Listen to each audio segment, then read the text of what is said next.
You've done all the right work. The story is structured, the proof points are real, the voice is yours. And then you open ChatGPT, asked it to repurpose this for LinkedIn and email, a thread, and a blog post. And you got back 47 versions in 90 seconds. They're all fine, except they're fine in the worst possible way. Fine in the way a stock photo is fine. Fine in the way every other content sounds. Fine in the way that 4 cycles from now will quietly turn your best argued, hardest won, most differentiated thinking into the kind of beige soup that no one cares a lick about. And the truth of it is, most of us are doing this. Even I've been guilty of doing it. I get lazy and I get behind deadline and I have my AI boyfriend pump out some slop. The leverage AI gives us is very, very real. The speed advantage is also very real. What's also real is the cost, and almost nobody is naming it. So, on this week's FinSucks podcast episode, we'll discuss the cost of AI driven repurposing, the rule that protects your work from it, and a 30-second test you can turn on your own brand right now to see whether you're already losing the game. If you're a communications pro who works hard, doesn't compromise quality, and gets the job done, welcome home. We'll share our tips, tricks, and stories, and together we will change the face of PR. Spin sucks, but we don't. With the Spin Sucks podcast, here's Gini Dietrich. Welcome back to the Spin Sucks podcast. I'm Gini Dietrich. Before we get started, I have a little tidbit for you. Did you know that if you can't finish watching right now, you can subscribe to the audio version of this show? We're on all the platforms where you get your podcasts, including Spotify and Apple, or you can subscribe to our newsletter at spinsucks.com. I do want to give AI its due. I love AI.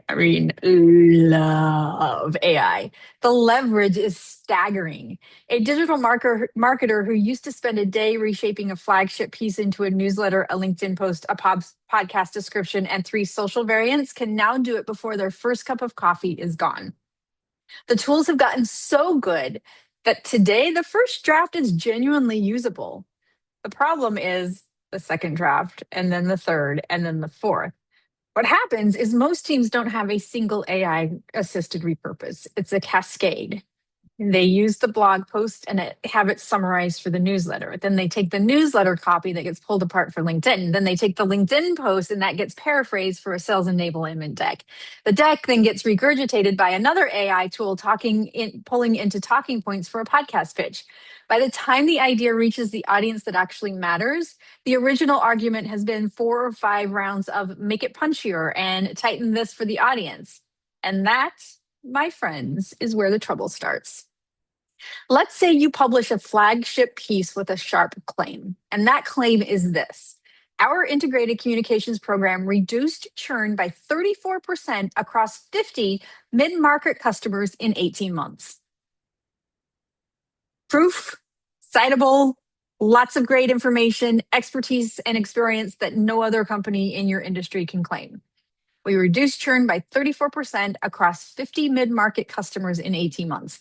That's a great sentence. It has a specific number, a specific time frame, and a specific universe. It's defensible. A skeptical reader can interrogate it, an answer engine can attribute it, a sales rep can use it, and a board can react to it. Now feed it to AI and ask it for a LinkedIn post. The model is trying to be helpful, and helpful in AI training tends to mean not too sharp, not too narrow, and not too easy to challenge. So from that, the LinkedIn post comes back as, our integrated approach has reduced churn significantly for our mid-market customers. Still factual, right? Still what it is a different definition of what it just said. So it's true-ish, right? The number is gone, the time frame is gone, the universe is gone, the specificity is gone, but the claim is now soft. But take that and feed it to AI for a sales email. And now it reads, many of our customers have seen meaningful churn improvements after adopting an integrated approach. We've gone from a defensible, specific, attributable claim to many of our customers. The proof has been laundered out. It's been completely taken out. The voice has been taken out, and the original source has been quietly disconnected from the claim. Then you feed that into a slide for a partner deck, and now it's many organizations have found success with integrated communications. I laugh because it's true. Congratulations, you now sound like everyone else. Worse, you sound like the generic answer that ChatGPT gives the next person who types, "Is integrated communications worth it?" into a search bar, which is the actual fight you're trying to win, and you just lost it. This is what we call the telephone game. Each draft softens the claim, drops the proof, and homogenizes the voice. By the fourth draft, your best work is indistinguishable from your competition. You cannot tell the difference. That's not a hypothetical. Type a question into an answer engine right now and watch how often you get back a paragraph that begins with "many organizations" or "studies have shown" without naming a single organization or a single study. That paragraph used to be somebody's specific, defensible, attributable insight, and then it got laundered. The fix is not to stop using AI. Please don't stop using AI. AI is part of how the work gets made now, and pretending otherwise is a luxury that most of us can't afford. The fix is the repurposing rule, and the rule is simple. Across every format, every channel, every platform, and every rewrite, you have three things that have to stay the same. The claim stays the same, the evidence stays the same, and the attribution stays the same. If you need to write those on a Post-it note, do that right now. I will repeat them for you. The claim stays the same, the evidence stays the same, and the attribution stays the same. In other words, your experience and your expertise, something that nobody else can claim, must stay in there. The format can change, the length can change, the tone can shift, the opening can adapt, the visuals can be different. None of that is precious. The 34% number, the 50 customers, and the 18 months and the source you came from, those are non-negotiable and they have to survive every draft. Most AI-assisted repurposing breaks this rule on the first pass because the model treats specifics as friction. But when you want to show up in AI answers, they are not friction. They are the entire reason the content matters. Now, knowing the rule is one thing. Holding the line on it inside a workflow that's moving at AI speed is something else entirely. How do you actually enforce this in real time when you're starting at 4 AI-generated drafts and the deadline is breathing down your neck? It comes down to one operating principle, and once you internalize it, everything else clicks. And that is treat AI just like you would a really smart junior professional on your team.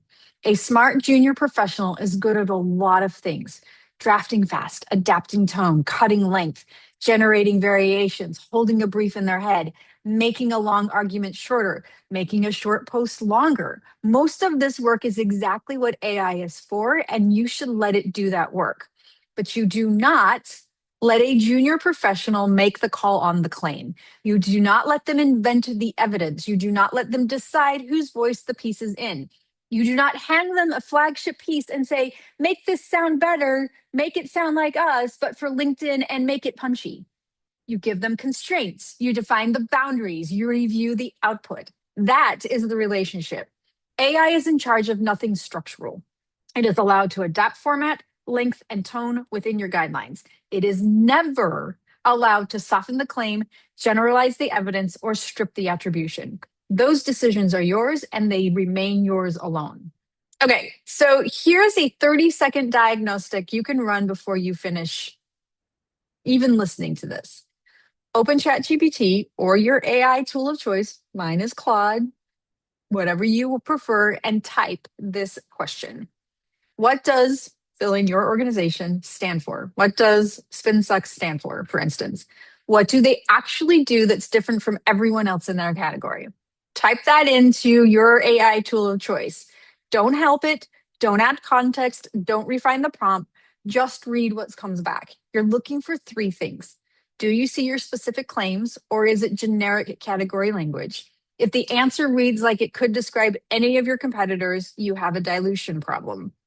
Do you see any of your proof points, the specific numbers, customers, results, frameworks you actually own, or do you see many clients or various industries? If the receipts have been laundered out, the AI has nothing to corroborate against. And number three, do you see your voice or is it the standard AI register? If you can't tell whether the answer is about your brand or about a competitor's, you have a voice problem too.